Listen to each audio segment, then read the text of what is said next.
We have an amazing guest, and I would like to start off before I read his bio. I would like to say I would call this man the man with the huge spotlight.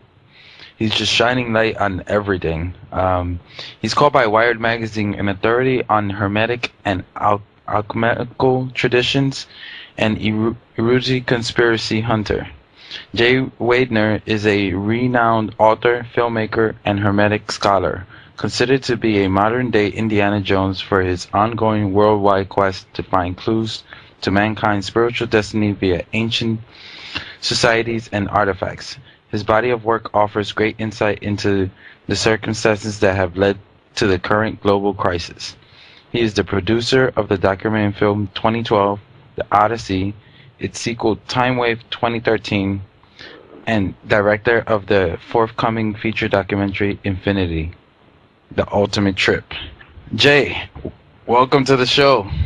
Hey, thank you for having me on. Infinity is actually out now. You can go to my site at sacredmysteries.com and pick up a copy. It's especially good film for if you know anyone who's I'm about to pass over. It's a very uplifting kind of view of what every single one of us has to face. So got a lot of good reviews, and it's my best effort yet. So if you want to really check out something cool, check out Infinity, The Ultimate Trip, new DVD from Sacred Mysteries.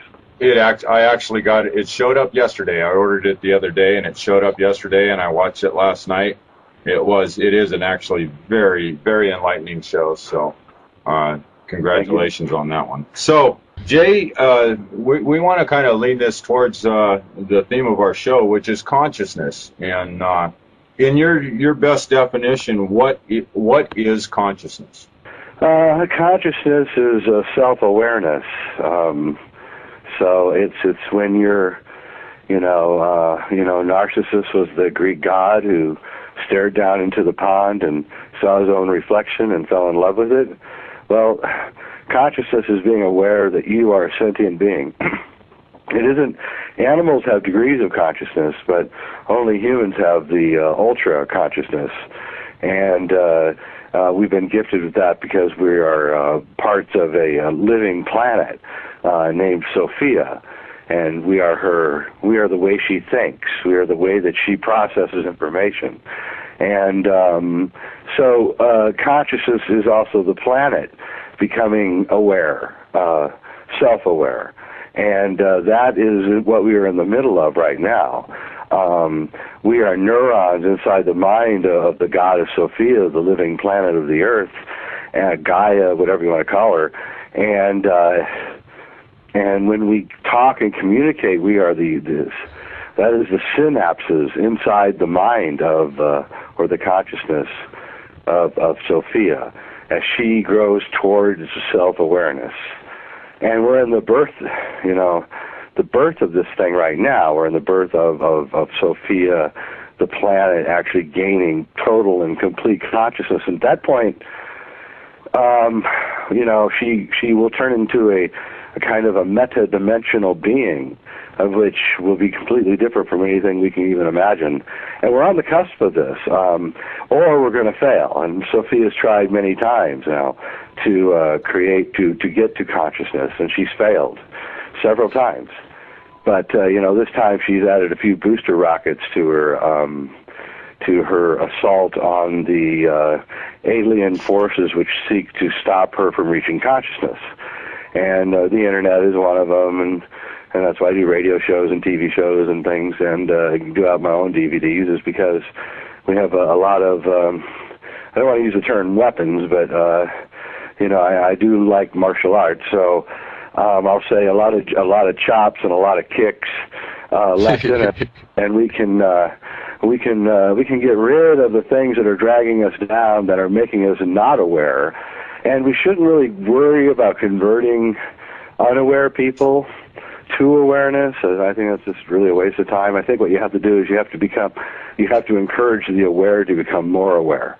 And because it's the cutting edge people that are going to be the ones that define this reality, and this is where Sophia and the Earth is really, that's what she's interested in. She's interested on the cutting edge. When we learn something, she learns it.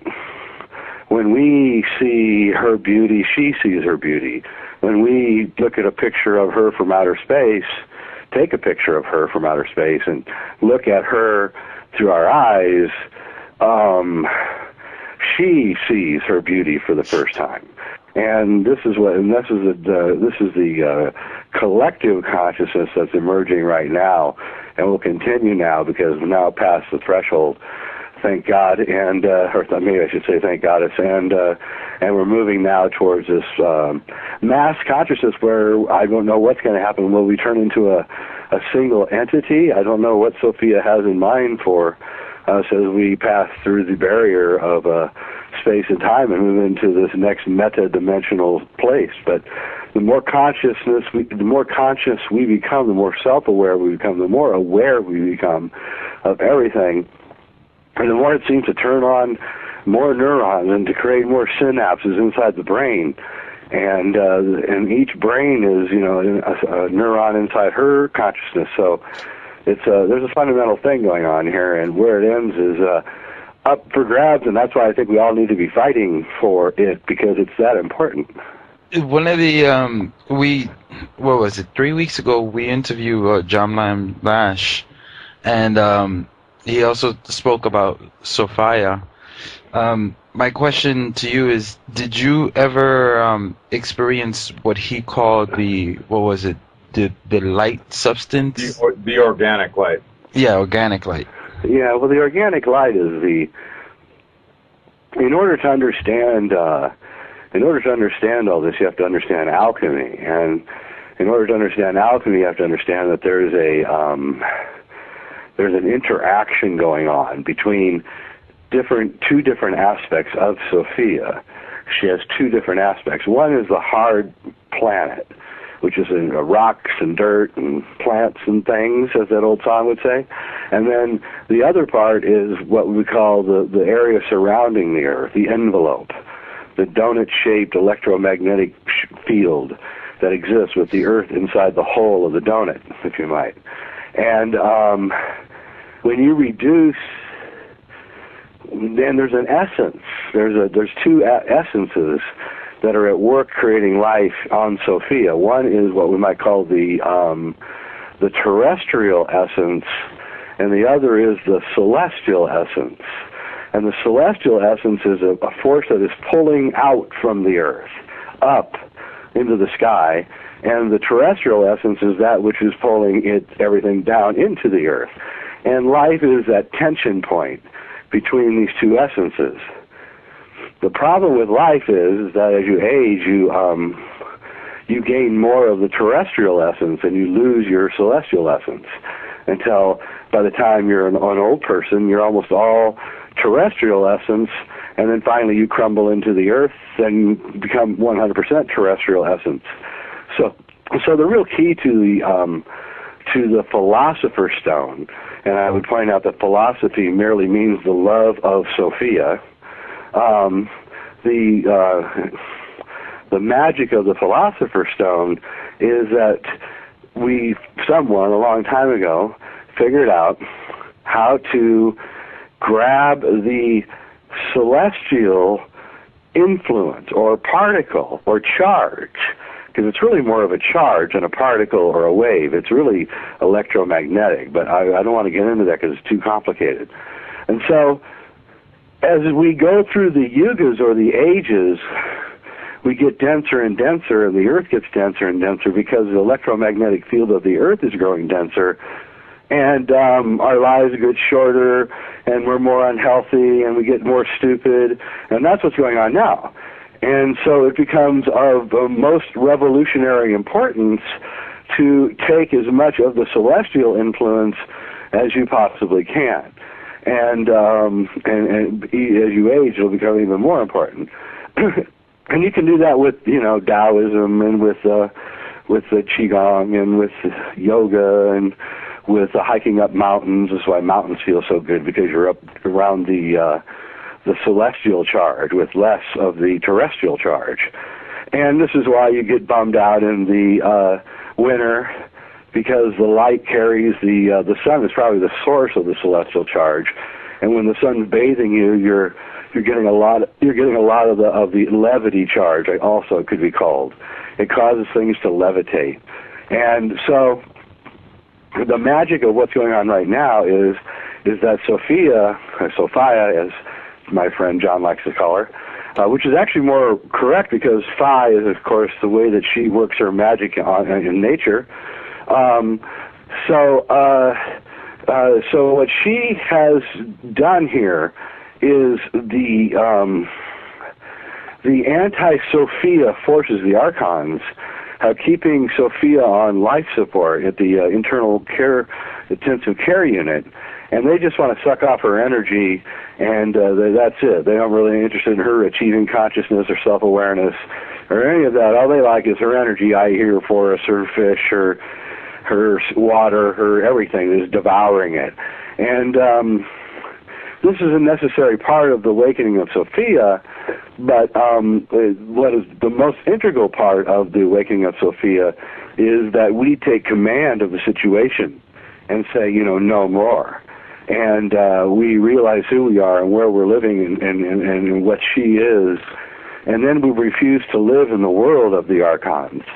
And that's really the only thing left. And practicing alchemy and gathering up those essences, these celestial essences, and taking them will give us a great advantage because our aging will slow down, and we'll be able to live a long time and outsmart the people who aren't taking the essences. So the revolution that's going on right now via the internet and shows like this is that the great secret of how you gather up these celestial essences and how you take them is about to be released. And when that happens, all bets are off. It'll be the end of civilization because you won't need doctors. You won't need any of it. You won't want it. And those that take it, that want it, are going to be very unhappy people because they're going to be trapped in a world of such a high vibration that they're just going to crack apart. Because the secret protects itself. And so here we are at the cusp of the full awakening of Sophia, where even the most innermost secrets are released, and Sophia becomes aware of everything. She isn't even aware that there was a new world order until we realized that there was a conspiracy. You understand how that works? Yeah, absolutely. Yeah. She doesn't get it until enough neurons turn on, right? So she gets it, right? And so this is what's going on all over the place. Is we're awakening, we're consciousness, self-awareness, and her neurons are turning on. And so right now we're at the cusp of this thing where we could overwhelm we could be in control of the consciousness of Sophia to help her get rid of the things that are hurting and help us get to where we need to get to. And one of the ways is alchemy, a return to nature religions, and complete turning off of the industrial complex that has ruled our lives for so long, and we need to get rid of it. And the only way to get rid of it is to just walk away from it. Well, I'm seeing more, and that's what I'm encouraging. I'm seeing more and more people it's exponentially right now. The people are waking, quote unquote, waking up, and really starting to ask those questions. Well, they are. There's no doubt about it. I'm old enough to remember when no one would even consider the things that I'm speaking about right now, and and this is growing, and we've got to keep it moving, and we can. It's a powerful message, and we can undercut the entire matrix with it. So that's really what I try to do and why I go on these shows. Yeah, well, Ramon and I are both. We're part of this here too. This is this whole awakening is what's prompted us to get out here and start putting ourselves out there and start bringing in people like you to raise that consciousness and start pushing things in the right direction. Well, I wanted to get back to, I appreciate that. I wanted to answer one thing. This organic light is this essence, okay? And you can trap it. You can put it, and you can, and it's the light that guides all of nature. And that's what alchemy is, and that's what we're on the verge of. That's why John Lash, he's like encouraging me to say it. He won't say it because he knows how dangerous it is to say it. But I mean, that is what's going on, and we can actually, through practices, even yoga and things, that's what those are really about. Those are about trapping this organic light in condensing it into the body, and this adds to the celestial charge, and reduces aging. Human beings should be able to live 900 years easily with these essences, and these essences aren't hard to get. Cost about $35-40, to be honest with you. It's about all your money you'll spend. And I encourage everyone to study alchemy and look into what I'm saying. Are you talking about like the monatomic gold and stuff like that? No, I'm not. Not at all. In fact, I highly recommend that people do not take that stuff. No, I'm talking about try to imagine, because it's everywhere. Once you see it, it's everywhere. Try to imagine this force that's raining down on us all the time. And this force, as it moves through the air and strikes the ground, it grounds itself and it changes its charge. It goes from celestial to terrestrial, or from positive to negative, depending on how you want to look at it. And then you realize that if anything has touched the ground, that it's grounded. So the top and upper part of your body are in the celestial realm, and the lower part of your body, especially because you're human and you walk upright, which gives you an attenuation with this force. Your feet and your legs, they're down, grounded into the terrestrial force, and as you age, your body slowly succumbs to the terrestrial force and you die. But that doesn't have to happen. So this is why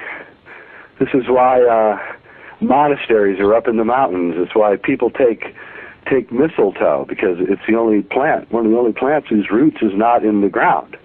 It's not grounded.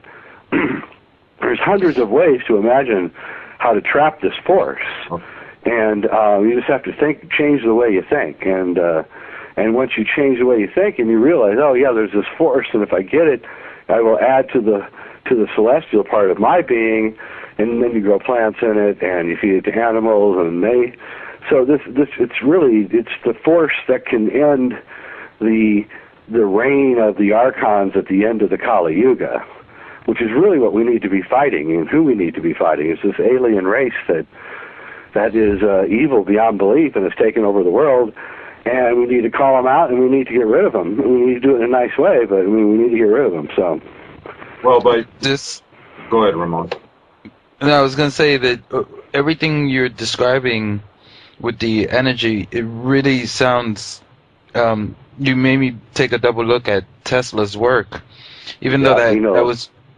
I feel like he really knew all about this, and he was trying to bring it out. And of course, he did bring it out, and they stole it from him and then destroyed him.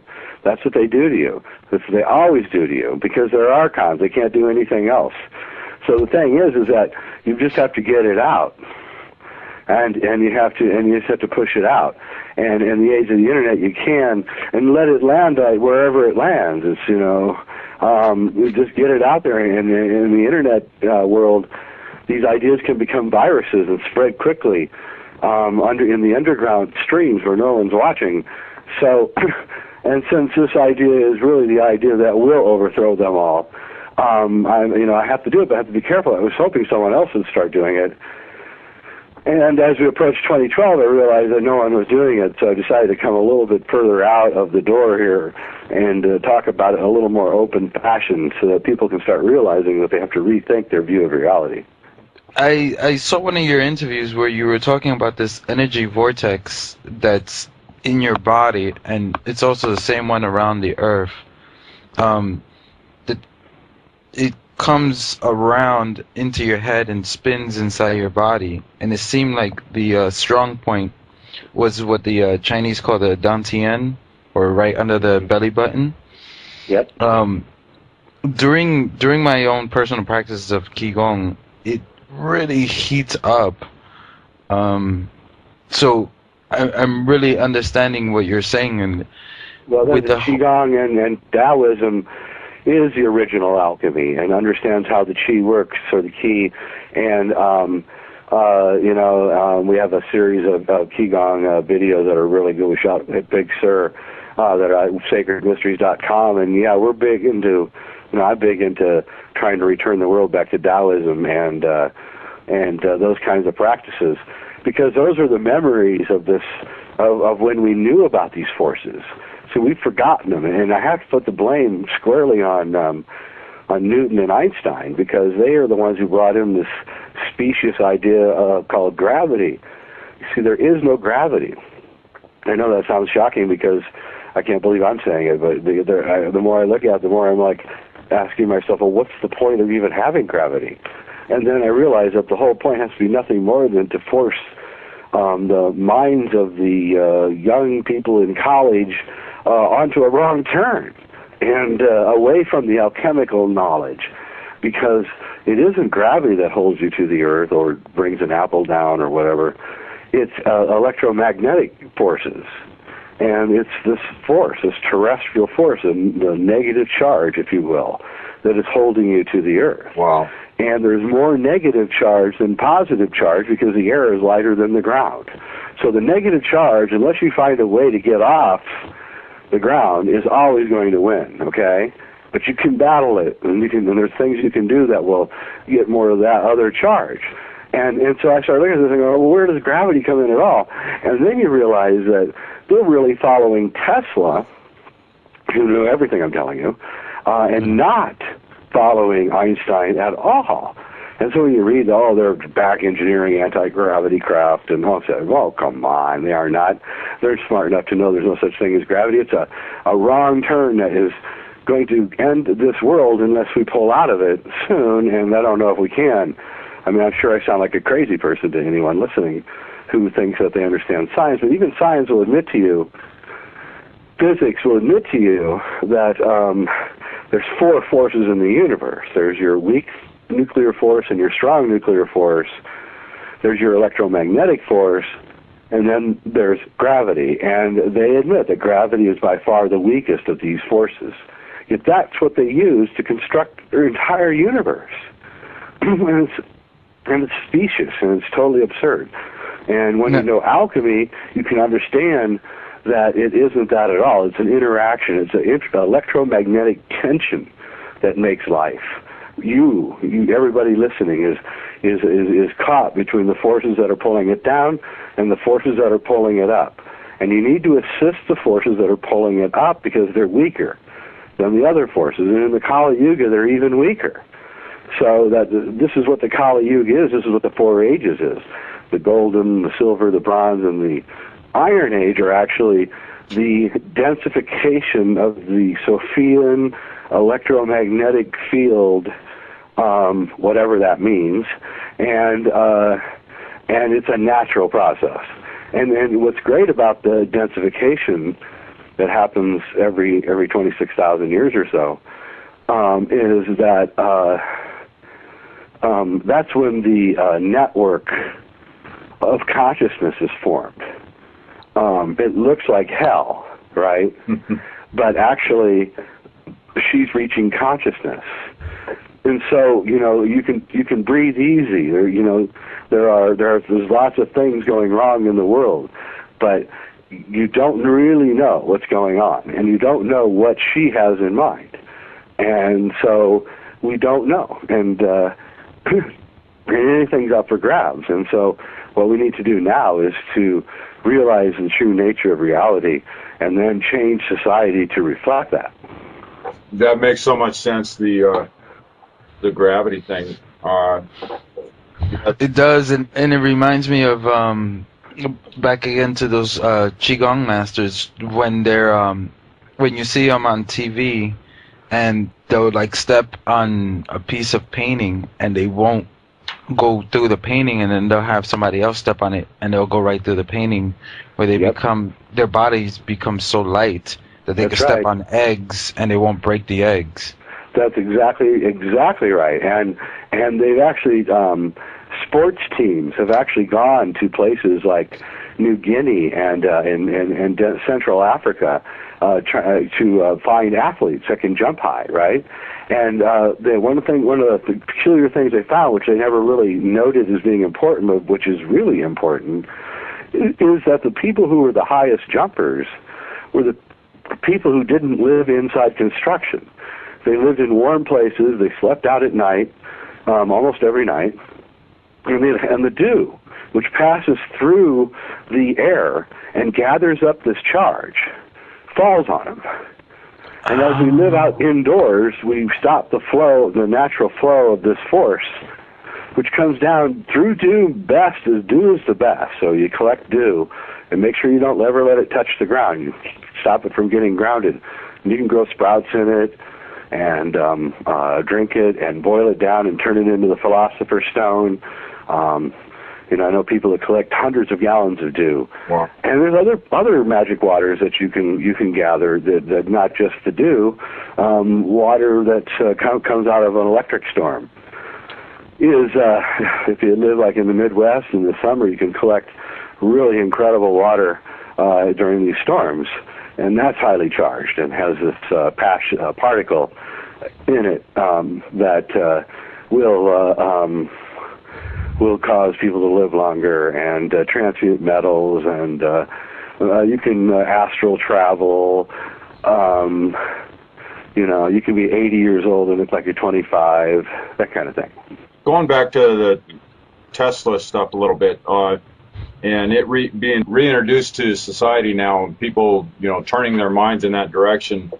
Do you think there's any tie-in there with Tesla's stuff and what HAARP's doing up there? Yeah, they're trying to stop what they want. Here's what's going on, is that there's a densification of the electromagnetic field. It's just a natural electromagnetic process, a dynamic, if you will. And they can see that it's dropping. It's dropping rapidly, and so is the sun's, by the way.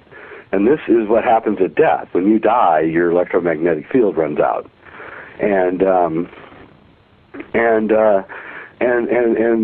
archons know this, and so they're doing everything they can to stop it, slow it down, until they get the hell out of town.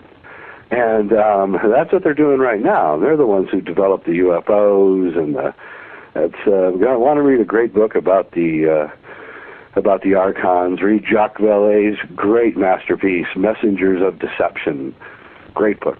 And you'll see that this is what they're doing. And they know all this science and everything, but they're just profane, and they can't really use it to do much. But they can use it to power their technologies and to do other things, and so they're very dangerous.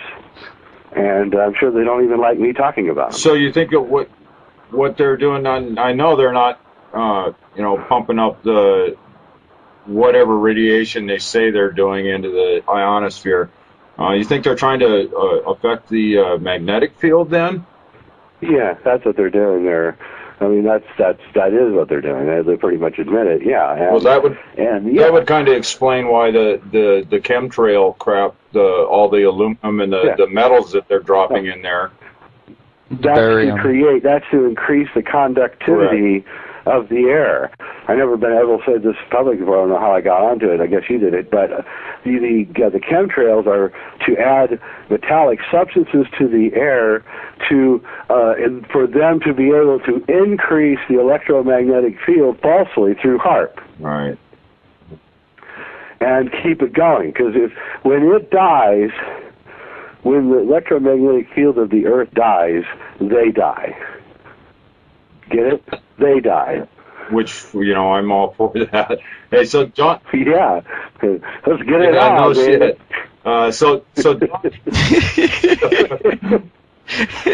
So John mentioned an energy burst that was just detected recently from the center of the galaxy. So you think I'm guessing that they're trying to block that too with this same technology.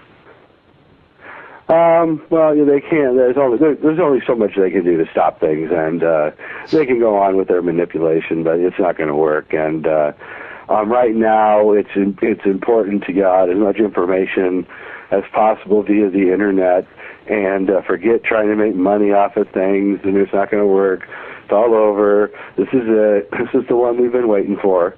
And go back into helping your friends and family and creating communities and bring the alchemical knowledge back with you, so you don't need doctors or anything. And that's where we're going. A world that is populated by maybe as many people or more people than are here right now, but you wouldn't even see them because they're in deep meditation and working their exercises with their chi, and they're in telepathic communication with each other. There's no more internet because we learned how to do it through the internet. You see, each thing that we see that we think is an artifact of a disaster is actually Sophia growing. I mean, she wanted cities. That's why she created them. She wanted art and museums and writing, and she wants all that because that's how she can retain her knowledge, because she thinks with our brains.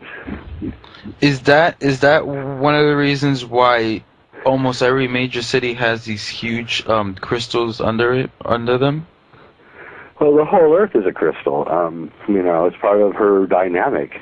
And, what's at the center of the Earth? I mean, if you're going to take, the mineralogists at their word, then the only thing that could be at the center of the Earth is a gigantic diamond, because it's the hardest thing in the world. So it's the one thing that can't be crushed by all the pressure.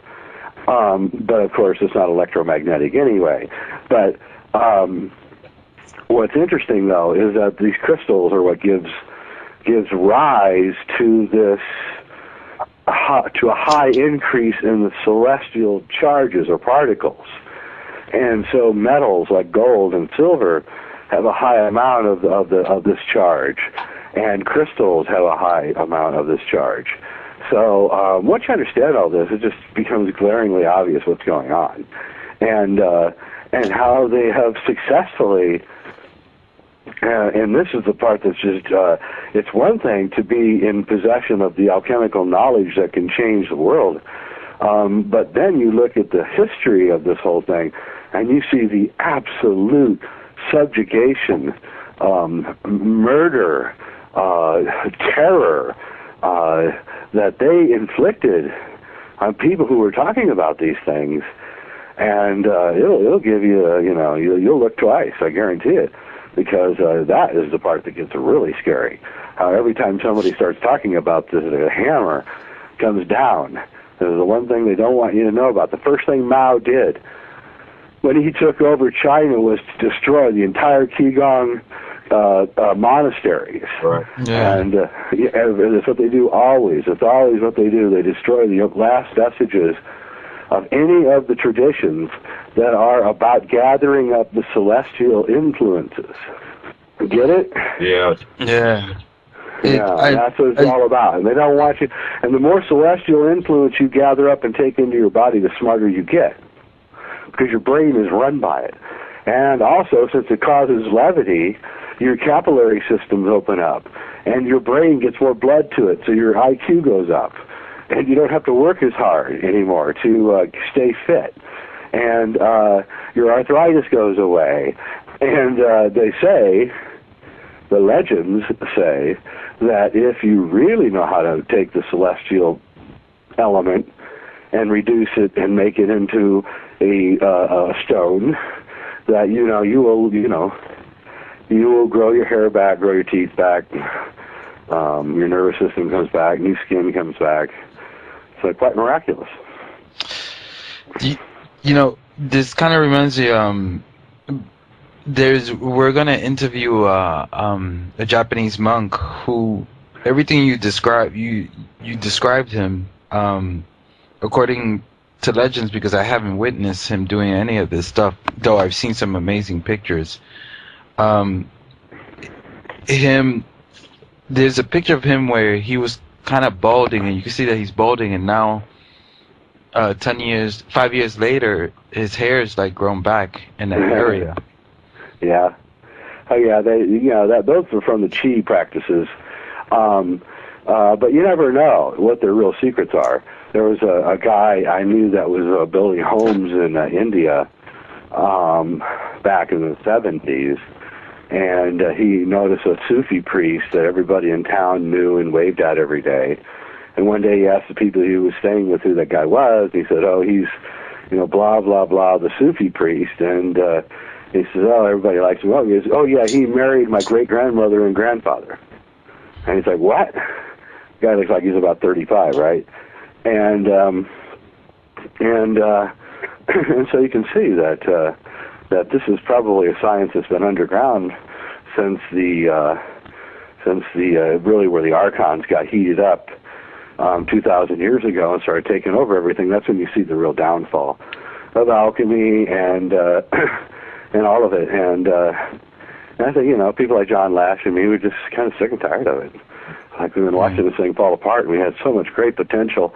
They burned the library at Alexandria, which had thousands of alchemical texts, and that was the Christians. And great movie out called Agora, which is a really good movie about that. Yeah, and it shows them worshiping knowledge in the movie. They're constantly discussing reality and everything, and that is what we should be doing. We should be in an exploration of nature and reality to really, truly understand who we are and what we're doing here. That's what Sophia wants. So you think when Sophia finally does wake up that it's going to be everybody on the planet, or you think there's a segment that is not going to be able to handle it and just won't do it or won't be able to wake up? You know what? I hate to be so callous. I think it's kind of time to just quit caring about them. I tried. I'm 58. I've been trying for a long time. And, yeah, there's an awakening going on. I don't think I had much to do with it. But I'm not sure you should be so worried about awakening the unawakened. They're zombies. But, you might get some of them to wake up. You never know. But what we should be doing is trying to get to the awakened and get them to fully awake. They're already on the path. They're all hitting their little barricades and obstacles, which are making them not want to go the distance, because going the distance is scary. You get into conspiracies, and you get into aliens, and you get into creepy, weird stuff. It's true. But it's only by understanding all that stuff that you can also understand who we are, what our essence is, and what we need to be doing, what kind of the alchemy that we need to be doing on a daily basis. Because we're in a war, kind of, a spiritual war. And I don't think we should just let Sophia die without a struggle. I don't think that's right. And if it was a girlfriend, I'd do anything I could for her. And that's kind of how I feel about Sophia. And she's in the intensive care unit. The archons, the evil archons, are all lurking over her, ready to get the last vestiges of her energy until they just leave her, dead and limp and raped, and then they go off to their next world to do the same thing. And I'm saying, this doesn't have to be. And my history is an exploration of ideas, and my first law is it's on my website, jwidener.com, Widener's first universal law, which is, to paraphrase it, I can't remember, and I don't have it in front of me, but those ideas which are the most suppressed are most likely to be closest to the truth. Right. So we have to look at the things that make us uncomfortable, and realize that there's a intrinsic thing going on here. We're living on a planet that's alive, and she doesn't have a plan yet, because she doesn't really know how to plan, but she can have a plan. So we can actually work in that fashion for her. I mean, like you were talking earlier. We can formulate a plan for her to help. That's right. And we should make it simple. So don't make it complicated, right? We'll say, okay, well, what's the plan? Let's make it simple. Okay, the plan is what? Now, everybody has clean water, clean air. Everybody can agree on that. There's nobody to argue there. The kids have the absolute best education they can possibly have. We decentralize everything, so it's not run. You don't need huge transport systems, because she can't sustain that. It's just obvious. So we move back into communities. We take up a very low-key style of living, which is based on music and culture and learning and doing qigong and yoga and practicing alchemy, and instantly everything will get better. So we don't have to go very far with any of this. We just have to come with a few simple things. If we get complicated, we'll screw it up. Right. So it's just like, what do we really want? We want our friends and our family to be safe, and we want to have good food, and we want the best for our children, and want to sing together and have a good time. And we should just be allowed to do that. And the archons are always stopping that. If you watch the trail of the archons through history, they're always destroying the friendliest of the people, the happiest of the people who still sing and dance, the Irish, the Native Americans, the Jews in Europe, and it's just this history of this complete destruction against people who are really human, who are living a human life. Yeah. Yeah. I was reading one of your things, and if you allow me to read it, it says, if a picture is worth 1,000 words, then a symbol is worth 1,000 pictures. Widener second universal law. Yeah, and here is Jay with the Cross of Henday. And I watched this documentary several years ago. I would never think I would be interviewing you. But when I was sitting there and watching this, and it's like, okay, I saw the alchemy, so right away I started thinking, oh, this guy, I guess he claims that he can make lead into gold. I didn't know any better at that time. And as I'm watching your documentary and I'm listening to what you're saying, I just have the oh shit moment where you're explaining how the Spaniards, when they were going over to Peru, and they were finding all these symbols and understanding it, and then putting it in Europe in different places. Yeah, it's more proof of everything, and also of a group of secret society that seems to be moving things around for us and giving us ideas and symbols. There is a group of good guys, I guess you could say. I call them the roosters. The elites have the roosters and they have the owls, and the owls are trying to keep us asleep, and the roosters are waking us up. And I don't know why there would be elites that try to wake us up, but there are. And they're actually on our side. Sort of like Prometheus stealing fire. He was a god and he stole fire and gave it to humans, and then we learned how to cook and make chemistry and things from having fire, and he was tortured for eternity by having his guts being ripped out by a bunch of crows. Well, that's sort of like there's these guys and they're secretly helping us. They feel sorry for us or something, and they're pushing us along on a path.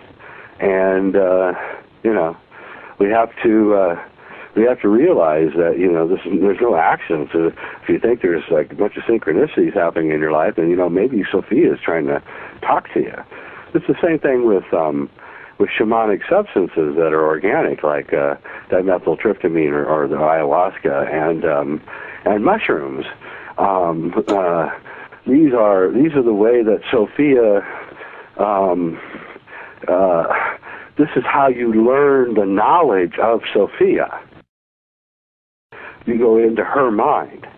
This is why you can take a lot of psychedelics, and you can you see like hundreds of what look like abstract paintings and strange landscapes and all sorts of different peoples and everything. What this is her memory, and you're falling into her memory of ages and ages of humans, experiments after experiments, trying to find that one group that's actually going to achieve consciousness. Well, I think we've had those groups in our history that have actually achieved that consciousness at her 26,000 year. Those moments when she awoke, and she awoke for a while, but she fell back, and we know that she hasn't achieved it because she hasn't achieved it. That's how we know. And and she has And then you go back through the history of ideas and you realize that, oh my God, there's nothing more oppressed in the history than these ideas. They are just incredibly oppressed. It's actually shocking.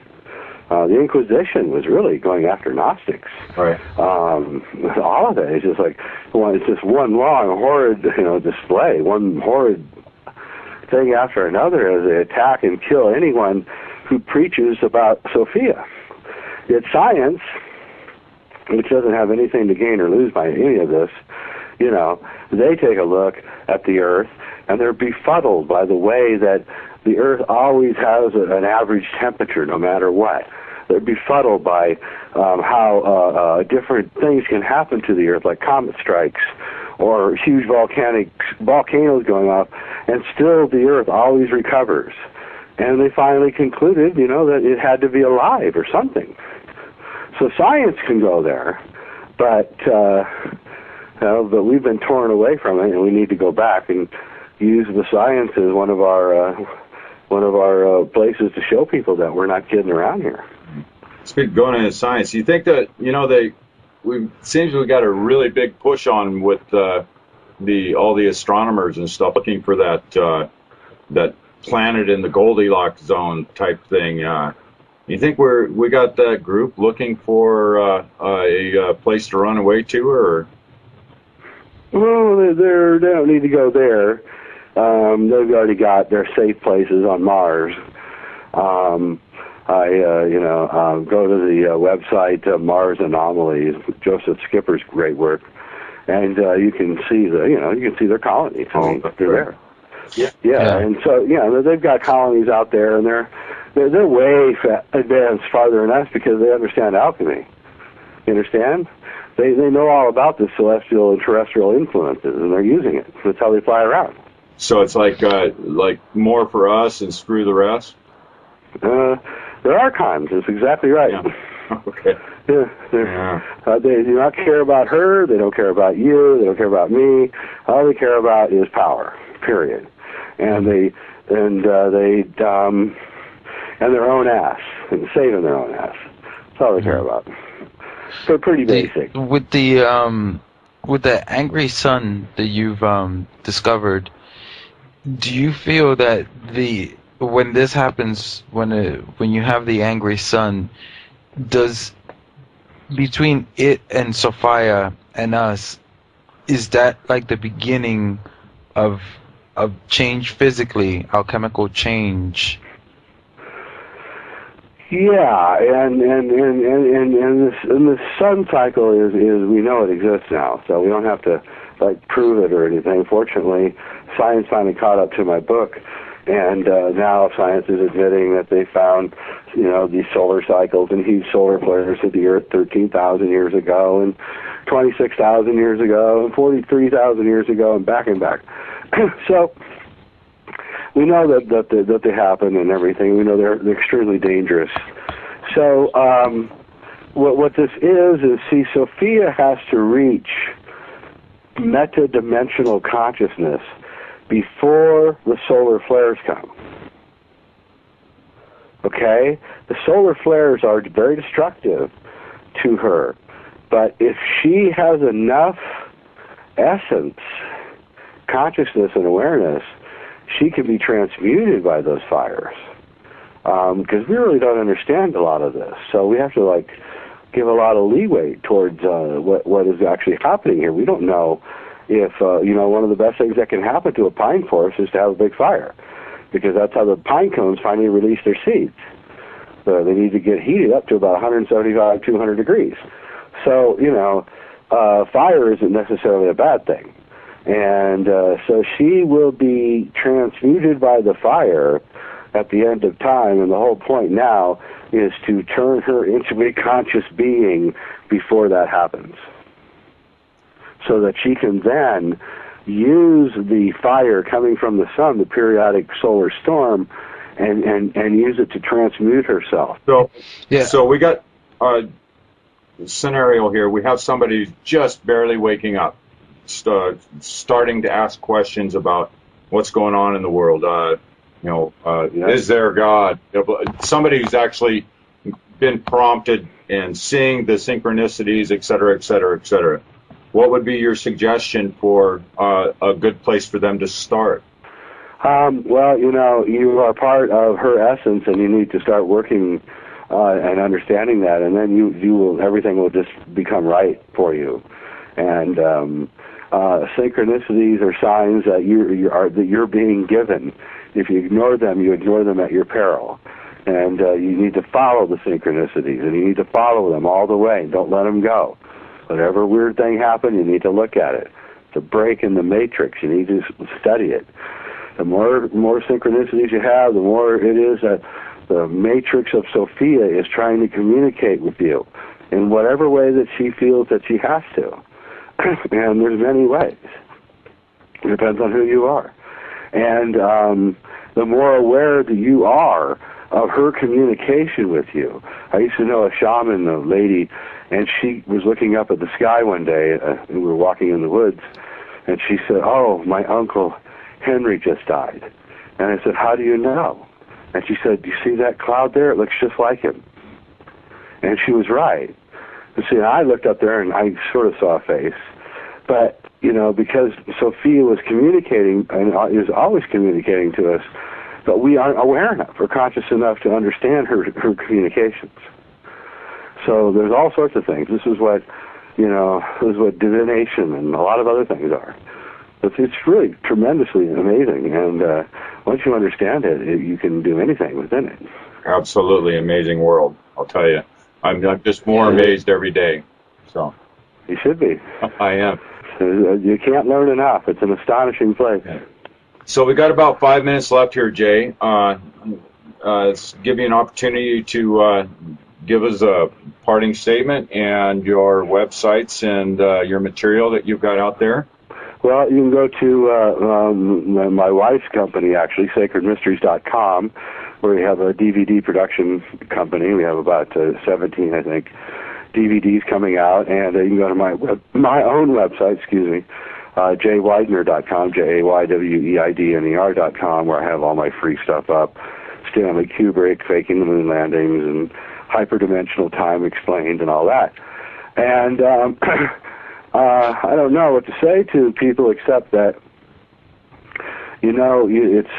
it's within your grasp to change everything.